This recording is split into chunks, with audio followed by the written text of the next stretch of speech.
Hello, and welcome to today's Sunshine Prepper News. I'm Willow, the Sunshine Prepper, here to spread a bit of positivity on the unavoidable doom and gloom. Let's kick things off with a good blast of belly laughter to give your brain a boost of endorphins. We're going to turn it up and get lit with laughter by doing 10 seconds today.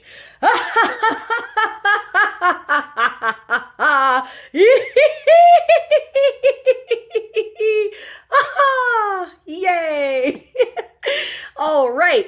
First up today is a growing behemoth of a problem that not a lot of people are talking about, but it's causing catastrophic personal SHTF events for thousands of Americans. And that is, dun dun dun, insurance going haywire. Rising prices are getting to the point of forcing people out of their homes in several states, but I think Florida is getting a lot of attention for this right now.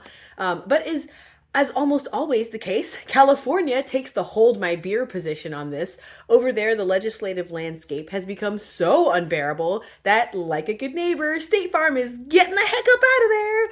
And this is impacting around 30,000 homes and like 42,000 apartments.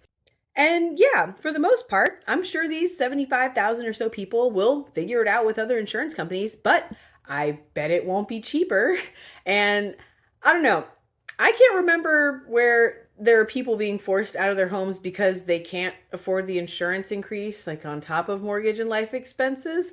It just seems like another path to sudden unexpected homelessness may be opening up a bit wider. Just something a little noteworthy to keep an eye on.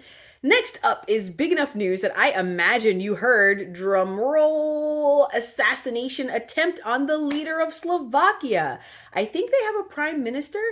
It would seem that he was shot at, I think, 4 times, but I think he was only hit once. However the bullet math went, he's stable and is expected to make a full recovery, but whoa, I mean, yeah, he didn't want to sign the World Health Organization's tyrannical new agreement, and yeah, he didn't want to send aid to a country that borders his that rhymes with airplane. It's almost like he's looking out for his country's sovereign interest or something. Really, I know next to nothing about everything that led up to this. It was just some interesting coincidences. So we might have snuck our tin hats on for a moment there. Let's take them off and get into the next news story of the day, which is a quick minor economic update. Hold on to your biscuits, everybody, because Red Lobster is headed to bankruptcy.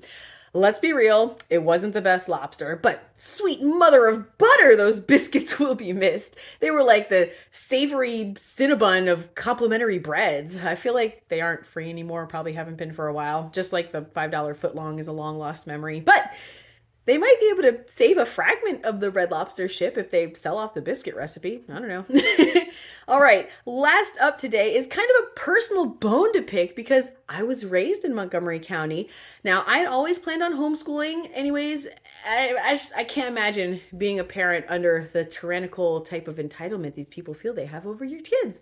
So in Montgomery County, a judge has ruled that parents in the county do not have the right to opt their pre-K and elementary school children out of having to read LGBTQ plus books in school.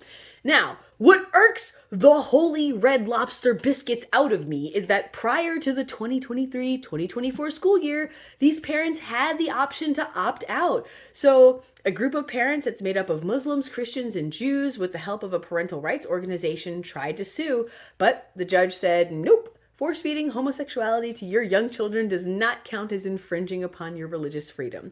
I just can't wrap my head around how this slope got so slippery.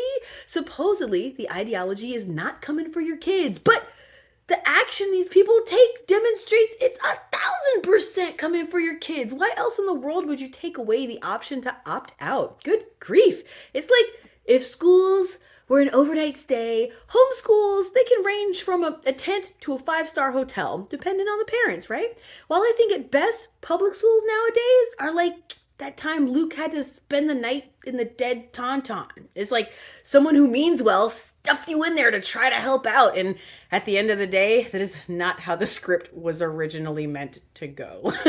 Well, as I step down from my little soapbox on the tragic state of public education, I want to mention the next epically tragic thing is the size of our nation's beef herd as it continues to drop lower than the lowest recorded numbers, which only go back like 70 years, so stock up. And then I said lastly, but really lastly, keep an eye out because the banking failures and inflation are always kind of right on the horizon. We don't know when things are going to snap, so here's your friendly neighborhood reminder to continue to brace yourself for the future economic shitstorm headed our way. Well, let's wrap things up with 5 more seconds of big belly laughs.